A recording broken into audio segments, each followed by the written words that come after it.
People as poor as you two are having a wedding? The words hung in the air like shattered glass. I watched my mother's lips curl into a sneer as she held the cream-colored invitation between two fingers, as if it might contaminate her perfectly manicured nails.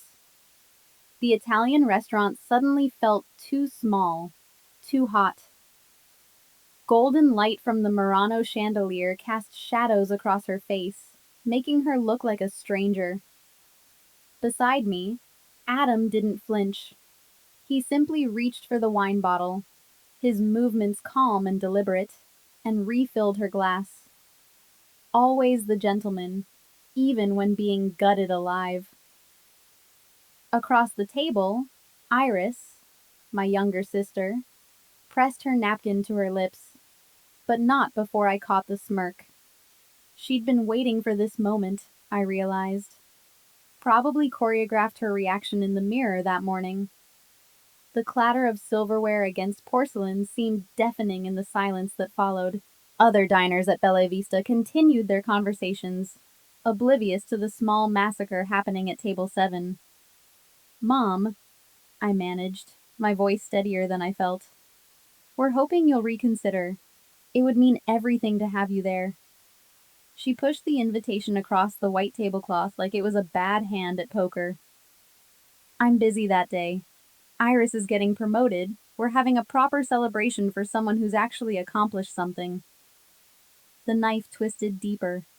Adam's hand found mine under the table, warm and solid. His thumb traced circles on my palm, our silent language for, I'm here. I picked up my water glass, letting the condensation cool my fingers. Then go to that party, Mom. We'll have our wedding, and it will be exactly what it should be.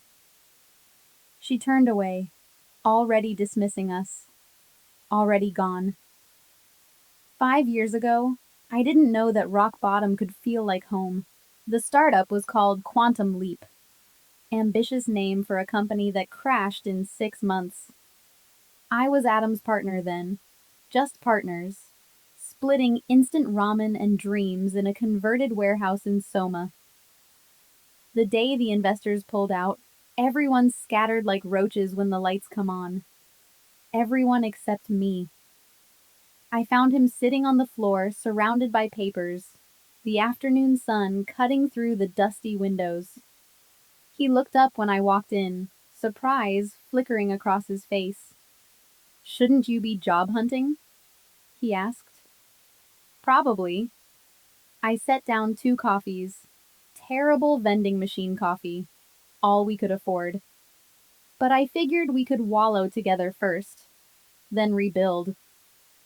That was the moment, though neither of us knew it yet. While Iris was sending our mother photos of her new corner desk and business cards, Adam and I were building something real from the ruins. We worked 18-hour days. The printer jammed constantly, its mechanical coughs becoming the soundtrack to our partnership evolving into something more. Late one night, delirious from exhaustion, he looked up from his laptop and said, "One day, they'll see who we are." I didn't ask who they were. We both knew. "We don't need them to," I replied, surprising myself with how much I meant it. "We'll build it anyway." He smiled then, this real, unguarded smile that made my heart do something complicated and wonderful. That was when I knew I loved him. Somewhere between the broken dreams and burnt coffee, in a moment that had nothing to do with success and everything to do with stubborn hope. My mother called every Sunday like clockwork, and every Sunday included an update about Iris. "Your sister just got assigned to a major client. The senior partners really trust her." Each accomplishment delivered with the unspoken comparison. "Unlike you." I'd put her on speaker while sorting invoices. Adam would shake his head, mouthing, "Ignore her." But I didn't need to ignore it. I had something she couldn't understand. A partner who stayed when the lights went out, who believed in building rather than performing. We got the business back on its feet slowly, methodically. By year 2, we had 15 employees. By year 3, we were profitable. By year 4, Adam proposed over takeout Chinese food in the same warehouse where we'd started, and I said yes before he finished asking. My mother's voice echoed in my head even then. What kind of future does a failed entrepreneur offer? The answer, it turned out, was the one we'd build ourselves. Bella Vista was my mother's choice, of course. She liked restaurants with names that sounded expensive, places where being seen mattered more than the food. The mirrors lining the walls multiplied us. My mother's critical expression reflected infinitely. Iris's calculated innocence copied ad nauseum, Adam's quiet dignity, and me, trying so hard to look like this didn't hurt. I'd chosen the moment carefully. Family dinner, neutral ground, with Adam present so she could see us as a unit. I slid the invitation across the table during dessert, when I thought the good wine might have softened her edges. I thought wrong. People as poor as you two are having a wedding? She didn't even open it, just held it like evidence of my poor judgment, her eyes flicking to Adam's off-the-rack suit, his Timex watch, his gentle smile that she mistook for weakness. "We'd really love for you to be there," Adam said, his voice warm despite the ice in her gaze. "It's not about the money, it's about family." Family? She set down her wine glass with deliberate precision. "I'm busy that weekend anyway. Iris is being promoted to manager. A real achievement deserves a real celebration." Iris performed her part perfectly, all modest eyebrow raises and, "Oh, Mom, you don't have to make such a fuss." The lies rolled off her tongue like a rehearsed speech. I wondered if she practiced in the mirror, perfecting that blend of humility and smugness. "When successful people achieve something," my mother continued, adjusting her Hermes scarf, "you celebrate properly, not some bargain basement ceremony." The accusation stung more than the refusal, not because I cared about expensive venues, but because she thought that's what defined worth. She'd raised me to believe love was transactional, success was measured in salary, and redemption wasn't possible after failure. I picked up the invitation she'd rejected, smoothing the crumpled edge. "That's okay, Mom. You go to Iris's party. We'll have our wedding." I met her eyes, refusing to blink first. "And it will be exactly what matters. People who actually care about us." "Don't be dramatic, Phoebe." She waved dismissively, already signaling the waiter for the check. "You'll understand when you're older, when you finally grow up and see the world clearly." But I did see clearly. I saw a woman who'd rather attend a lie than witness a truth. I saw a sister who'd built her identity on being better than me. And I saw Adam, steady and sure, his hand finding mine under the table. The invitation slipped from my mother's designer purse as she stood to leave, fluttering to the floor like a white flag of surrender. Neither she nor Iris looked back as they walked out, leaving Adam and me in the warm glow of chandeliers that suddenly felt less oppressive.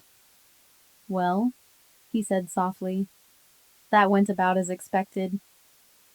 I laughed, surprising myself. Exceeded expectations, actually. She usually takes longer to crush my soul. The drive home felt longer than usual. San Francisco lights blurred past the windows of Adam's aging Honda. Street lamps, neon signs, the headlights of other cars filled with people probably having normal evenings with normal families who showed up for things. He didn't try to fill the silence with platitudes. That was one of the things I loved about him. He knew when words would just be noise. His right hand rested on the gear shift, and I covered it with mine, grounding myself in something solid. We were stopped at a red light on Market Street when the tears came. Not dramatic sobs, just quiet streams down my cheeks that I couldn't stop. I turned toward the window, watching my reflection weep against the backdrop of the city. "I'm not crying because of what she said," I whispered. "I'm crying because I actually thought tonight might be different. That seeing us together, seeing how happy we are, might matter to her." Adam squeezed my hand. "You know what I think?" "What?" "I think we shouldn't waste energy proving her wrong. Let's just prove ourselves right." The light turned green, and we merged back into traffic. In the rearview mirror, I watched the restaurant district fade behind us, the warm glow of Bella Vista becoming just another dot of light in the city's constellation. Each block we drove felt like distance from the hurt, like we were physically leaving the rejection behind. "My mom used to say that family is everything," I said after a while, but she only meant it conditionally. Family is everything. If you're successful, if you make her look good, if you follow the script she wrote. "Then we'll write our own script," Adam replied. "One where showing up matters more than showing off, where staying matters more than winning." I thought about all the times Iris had abandoned her principles for advancement, how she'd learned to weaponize our mother's approval. I thought about Adam staying in that warehouse when everyone else fled, how he'd rebuilt not just a business, but a belief that failure wasn't fatal. "You know what I want?" I said suddenly. "I want a wedding that's nothing like she'd approve of. Small, real, just people who actually love us." "Done." He smiled, that crooked smile that still made my heart stutter. "Though I draw the line at a Vegas drive-through. No promises." By the time we pulled into our apartment complex in the Mission, the tears had dried. The moon hung low over the city, indifferent to human drama, beautiful in its constancy. Adam came around to open my door, his little ritual even after the worst nights, and we walked upstairs together. In our small living room with its mismatched furniture and walls covered in dreams, I felt richer than Iris ever would, because I had someone who saw me fail and stayed. Someone who chose me on purpose, not because I performed well. That was worth more than any promotion, than any mother's approval. We got married on a beach in Half Moon Bay on a Tuesday in April. There were 17 people there. Friends from the lean years, colleagues who'd believed in the company's second act, Adam's college roommate who flew in from Boston. No family from my side. The absence was noticeable, a gap in the small crowd like a missing tooth, but it didn't feel empty. It felt honest. I wore a simple dress from a boutique in North Beach, ivory silk that caught the wind. No veil, no train, no thousands spent on something worn once. Adam wore a gray suit, his grandfather's watch, and an expression that made me feel like the only person on earth. The officiant was our friend Marcus, ordained online the week before. When he asked, "Who gives this woman to be married?" There was a pause. The traditional moment when a father steps forward, performs the ritual transfer of ownership that we pretend isn't about ownership anymore. No one moved. Then I stepped forward, took Adam's hands in mine, and said clearly, "I do." A ripple of emotion went through our small gathering. Someone sniffed. Adam's eyes got bright, and I watched him blink rapidly, fighting tears and losing. We said our vows, words we'd written at 2 a.m. over beer and vulnerability, and Marcus pronounced us married to the sound of waves and scattered applause. During the reception at a nearby restaurant, while I was dancing with Adam to Billie Holiday, I saw someone checking their phone, and smiling sadly. I knew without asking. Instagram was probably lit up with my mother's posts from Iris's fake promotion party. Some lavish venue in downtown San Francisco. My sister in designer clothes, she'd probably return captions about pride and success and hashtag blessed mom. What are you thinking about?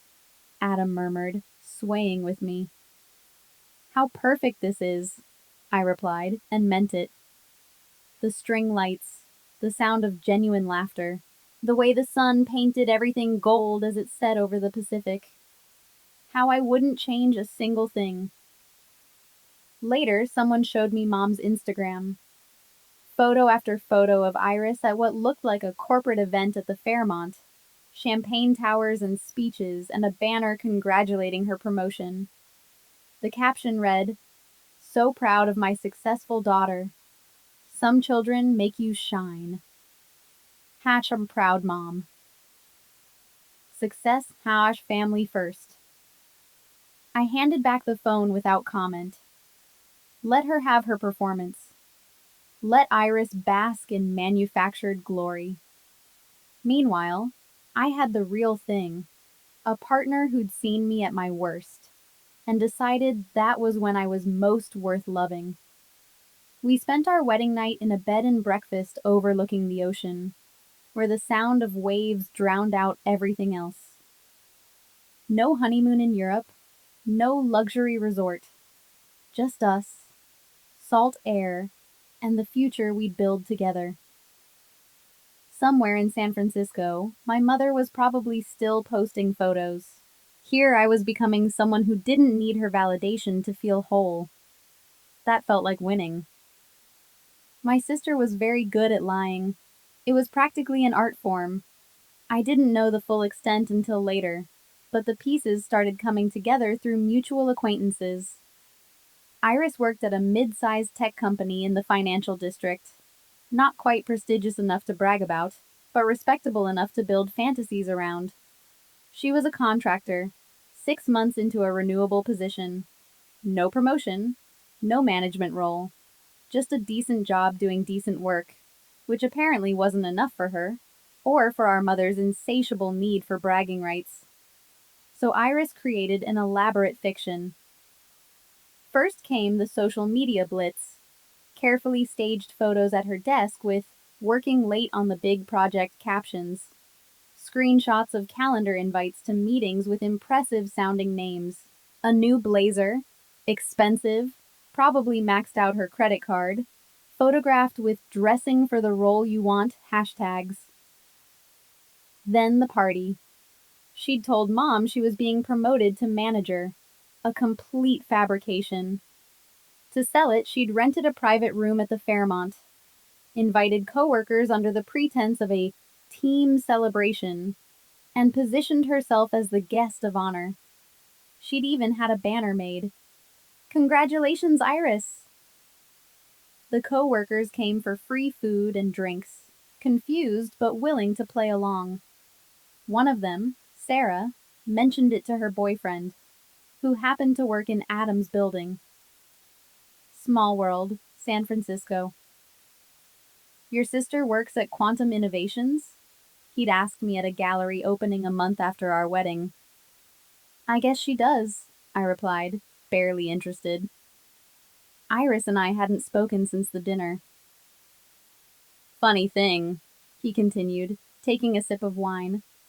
"My girlfriend works there too. She said there was this weird party where one of the contractors pretended she got promoted, but nobody in management knew anything about it.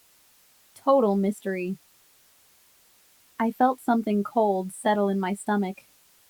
"When was this?" "Same weekend you got married, actually. My girlfriend thought it was strange. Like, who throws themselves a promotion party that their own company doesn't know about?" I didn't tell Adam that night. It felt petty to care. We were building something real. Our company had just signed 2 major contracts. We were talking about expanding to a second location, and I was genuinely happy. Why let Iris's desperate performance art poison that? But I thought about it. Thought about her sitting in that rented room, accepting congratulations for an achievement that didn't exist. Thought about my mother posting photo after photo, building a narrative of success that was nothing but expensive smoke and mirrors. The thing about lies, though, is they require constant maintenance. You have to remember what you said, who you told, which version you're performing for which audience. It's exhausting. Truth, on the other hand, just sits there, solid, waiting. And I had truth on my side, even if nobody knew it yet. In Silicon Valley, secrets don't keep. Eventually, every lie finds light. I just didn't know our light would shine quite so bright. The invitations look good, Phoebe said, holding up the embossed cardstock. Very professional. We were in the conference room of what had become Cole Group headquarters, 15 floors up in a glass building in downtown LA. 10 years since the bankruptcy. 10 years of slow, deliberate building. We'd moved south after year 7, when the opportunities in Los Angeles outpaced what San Francisco could offer. Adam had insisted on subtle branding for the anniversary gala. The Cole Group logo, a simple, elegant design, appeared in the corner of each invitation. No flashy announcements, no ostentatious displays, just a celebration of a decade in business, an invitation to colleagues, partners, and employees from all 6 subsidiary companies, including Quantum Innovations, the mid-sized tech firm we'd acquired 2 years ago, the company where Iris worked. Neither Adam nor I had mentioned the connection when we finalized the acquisition. He handled most of the business operations. I'd moved into the VP role, managing corporate culture and integration.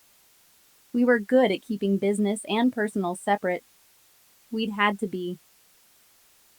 Did you check the RSVP list? Adam asked, reviewing the seating chart. 300 confirmed, another 50 maybes. I scanned down the spreadsheet. Wait. My finger stopped on 2 names. Mom and Iris RSVP'd, yes? Adam looked up from his laptop. They work for one of our companies. They'd have gotten invitations with everyone else. But they don't know. No. His expression was carefully neutral. I've kept a low profile. Most subsidiary employees have never seen the parent company leadership. That was intentional. My heart started beating faster. Adam, what are you planning? I'm not planning anything. He closed his laptop, meeting my eyes. I'm just hosting a company anniversary party. If certain people happen to discover certain truths, well, that's just transparency in action. I should have felt vindictive satisfaction. Instead, I felt something more complicated. Nervousness, maybe, or anticipation. The woman I'd become over the past decade wasn't sure she wanted revenge. But the girl who'd been humiliated at Bella Vista? She was very interested in this moment. The venue looks incredible, I said, changing the subject to something safer. The event coordinator really delivered. Everything's ready. Adam stood, straightening his tie. The catering is confirmed. The AV team has the presentation loaded. Marcus is going to handle the announcement. Marcus? Our wedding officiant was now our chief operating officer, promoted 3 years ago when his strategic brilliance became impossible to ignore. He knows?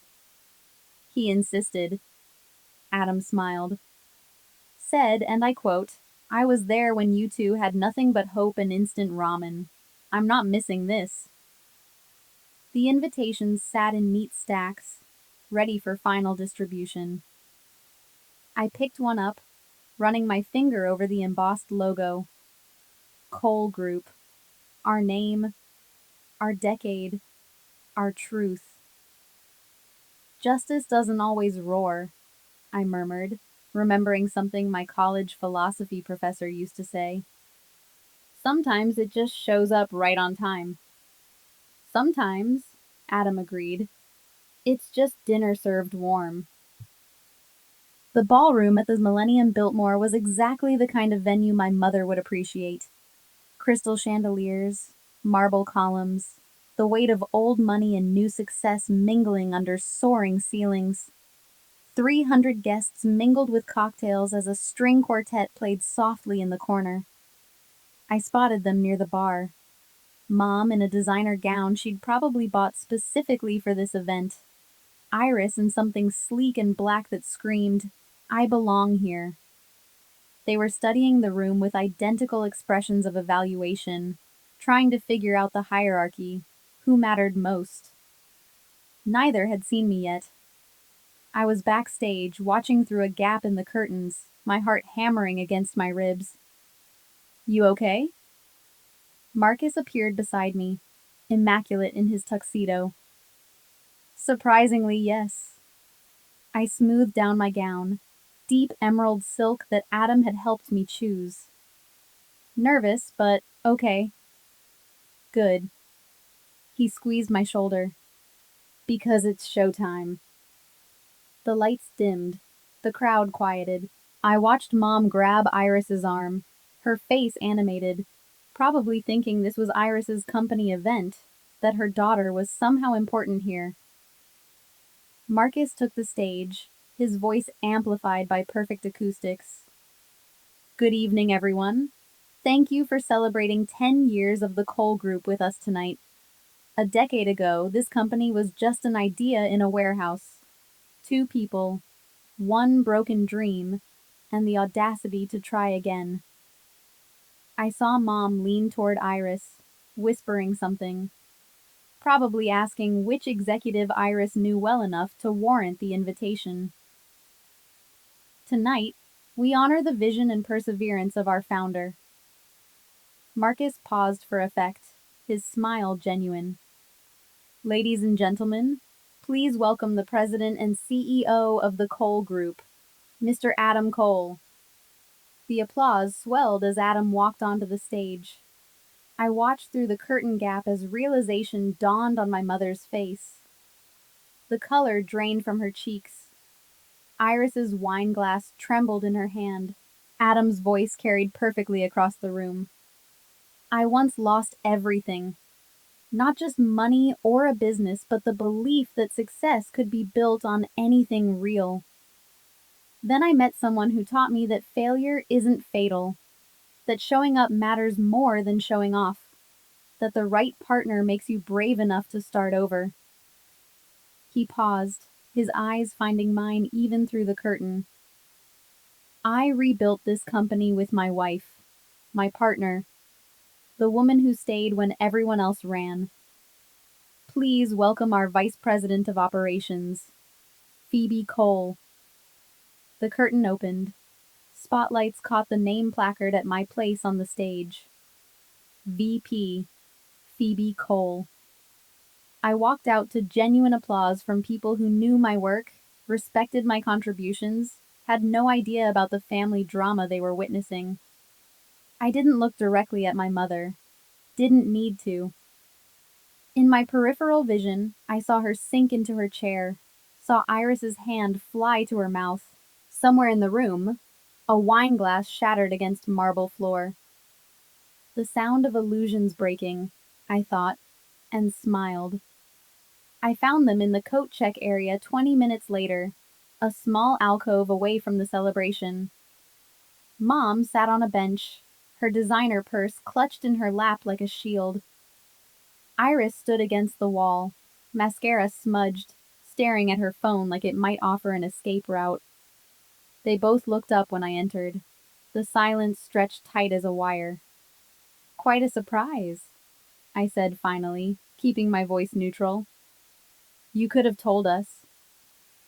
Mom's voice cracked on the last word. Not an apology, of course, just accusation wearing a different face. "You let us make fools of ourselves." "I sent you a wedding invitation," I replied quietly. "You chose not to come. That was your decision, not mine." Iris pushed off from the wall. You knew I worked for one of your companies. You knew, and you didn't say anything. I didn't know until after the acquisition. And then, I shrugged. What was I supposed to do? Call you up? We haven't spoken in 2 years, Iris. Not since you smirked at me across that dinner table while Mom eviscerated my life choices. I didn't. You did. I cut her off, but there was no heat in it, just tired fact. You built your entire identity on being better than me, on being the successful one, the accomplished daughter. But it was all performance, wasn't it? The promotion that never happened, the party you staged, the lies you told so you could feel superior. Iris's face crumpled. For a moment, she looked like the little sister I'd grown up with before competition poisoned everything. I just wanted Mom to be proud of me. I know. And I did. We were both casualties of the same impossible standards. We'd just chosen different strategies for survival. But pride built on lies isn't real, Iris. It's just exhausting. Mom finally spoke, her voice smaller than I'd ever heard it. I was wrong about Adam. Yes, I agreed. You were. And about you. I absorbed that, letting the words settle. Not quite an apology, but closer than I'd expected. I don't need you to apologize, Mom. I just need you to understand something.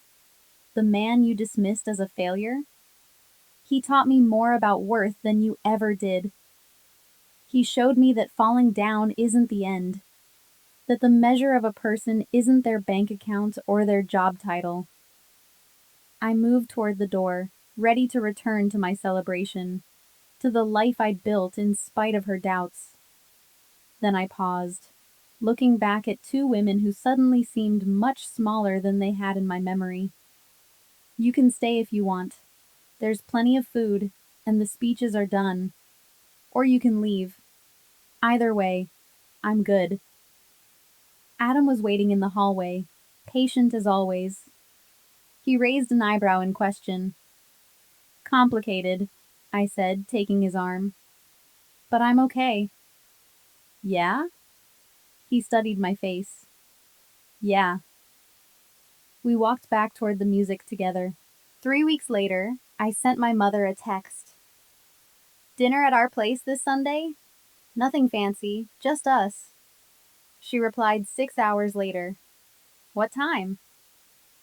The table in our Los Angeles home was one Adam and I built ourselves. Reclaimed wood from a demolished warehouse in Arts District, sanded and stained over the course of several weekends. It wasn't perfect. You could see the seams where different planks joined, the small divot where I'd dropped a screwdriver. But it was solid. Ours. Sunday evening, the doorbell rang at exactly 7. My mother stood on the doorstep holding a bottle of wine, expensive, which didn't surprise me, and an expression I'd never seen on her face before. Uncertainty. Come in, I said, stepping back. She entered slowly, taking in our home. Modern but warm. Art from local galleries. Photos of Adam and me scattered throughout. No evidence of wealth displayed for show. Just evidence of lives being lived on purpose. This is lovely, she said, and almost sounded like she meant it. Adam emerged from the kitchen, wiping his hands on a towel. Helen, glad you could make it. He took her coat with the same courtesy he'd shown at Bella Vista, when she'd been shredding his worth with every word. We sat at the table I'd mentioned in my text, the one I'd told her we built ourselves. She ran her hand across the surface, fingers tracing the grain. Not from IKEA, I said lightly, bringing out salad. We made it last year. Took 3 months of weekends, but we wanted something that would last. She nodded slowly, still touching the wood. It's beautiful. Dinner was simple. Roasted chicken, vegetables from the farmer's market, bread from the bakery down the street. We ate to the sound of jazz floating from the speaker, conversation careful but genuine. Adam told a story about a deal that almost fell through. I mentioned the new community program we were launching through the company. Mom listened more than she talked, which might have been a first. As I cleared the plates, she said quietly, "I owe you an apology. A real one." I paused, meeting her eyes. "I taught you that love was transactional, that success meant performing for others, that worth was something you had to prove constantly." She swallowed hard. "I was wrong, and I'm sorry." The words hung there, imperfect but honest. I thought about all the ways I'd imagined this moment, the satisfaction, the vindication, the "I told you so" that would feel so good to deliver. Instead, I just said, "Thank you." We moved to the living room for coffee.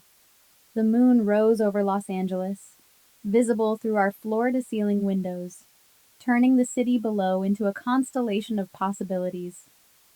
Mom sat on our couch, cradling her mug, looking more human than she had in years. "The table really is lovely," she said again. "Solid, like it could hold anything you put on it." "That was the idea," Adam replied, his hand finding mine. "Build something strong enough to weather whatever comes." We sat in comfortable silence, three people who'd survived the breaking and found their way to something like peace. Not perfect, not healed completely, but honest. Outside, the city hummed with a million lives being lived, a million stories unfolding. Inside, we'd built something that mattered more than appearances, a table where truth was welcome, where failure wasn't fatal, where showing up mattered more than showing off. Justice doesn't always roar. Sometimes it's just dinner served warm, at a table built to last, with people brave enough to start over.